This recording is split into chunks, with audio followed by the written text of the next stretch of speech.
महाभारत युद्ध की अनगिनत कहानियों और पराक्रमी पात्रों में कुछ ऐसे पात्र भी हैं जिन्हें पूर्णतया भुला दिया गया है। उनका उल्लेख महाभारत की कहानियों में कहीं नहीं मिलता, क्योंकि अधिकांश कहानियों में केवल महान और प्रसिद्ध चरित्रों का ही वर्णन है। ऐसे ही अनसुने चरित्रों में एक नाम है भगदत्त का, जो प्राग ज्योतिषपुर के राजा नरकासुर का पुत्र था। भगदत्त का उल्लेख महाभारत में मिलता है। भगदत्त मात्र ऐसा चरित्र था जिसने 8 दिन तक अकेले अर्जुन के साथ युद्ध किया। युधिष्ठिर के राजसूय यज्ञ के समय जब अर्जुन राज्यों को अपने अधीन कर रहे थे, तब अर्जुन और भगदत्त का 8 दिन तक युद्ध चला। अर्जुन ने अनेक प्रयास किए, परंतु प्राग ज्योतिष पर विजय प्राप्त नहीं कर सके। भगदत्त और अर्जुन के पिता इंद्र घनिष्ठ मित्र थे, इसलिए भगदत्त ने उन्हें यज्ञ के लिए शुभकामनाएं दी। एक बार भगदत्त का युद्ध कर्ण के साथ भी हुआ था, जिसमें कर्ण की विजय हुई। चूंकि कर्ण ने भगदत्त को पराजित किया था, इसलिए भगदत्त ने महाभारत का युद्ध कौरवों की ओर से लड़ा। कर्ण ने सभी दिशाओं में राजाओं को अपने अधीन कर लिया था। इसका उल्लेख महाभारत के उद्योग पर्व के 164वें अध्याय में मिलता है। महाभारत के समय भगदत्त की आयु बहुत अधिक थी और इस योद्धा ने भीम, अभिमन्यु और सात्विकी जैसे योद्धाओं को पराजित किया था। द्रोण पर्व के 24वें अध्याय में वर्णन मिलता है कि अभिमन्यु और अन्य अनेक योद्धाओं ने एक साथ भगदत्त पर आक्रमण कर दिया था, परंतु भगदत्त के सामने सबने घुटने टेक दिए।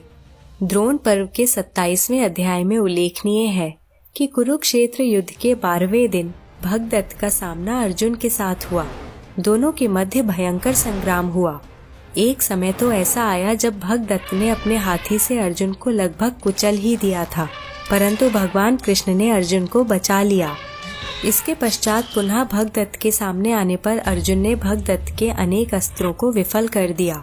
तब भगदत्त ने वैष्णव अस्त्र का प्रक्षेपण किया, जिसे काटना अर्जुन के लिए असंभव था।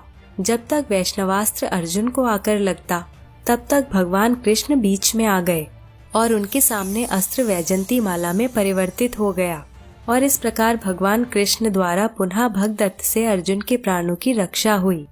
तब भगवान कृष्ण ने अर्जुन से कहा कि अब वो भगदत्त पर प्रहार कर उसका अंत करे। इसके पश्चात सबसे पहले अर्जुन ने भगदत्त के सुप्रतीक नामक पराक्रमी हाथी पर नाराज का प्रहार किया। यह प्रहार इतना तीव्र था कि बाण हाथी के कुंभ स्थल में पंख समेत प्रवेश कर गया। तब गजराज ने तुरंत ही धरती पर अपने दांत टेक दिए।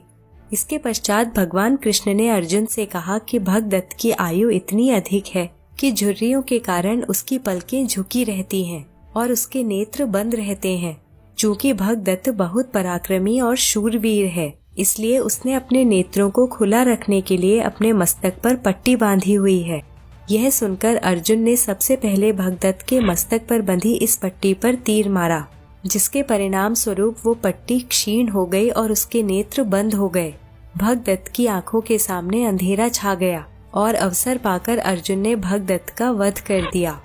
वास्तव में तो भगदत्त चाहे कितना भी पराक्रमी था, परंतु उसके लिए अर्जुन को पराजित करना असंभव था, क्योंकि अर्जुन के पक्ष में स्वयं भगवान कृष्ण थे।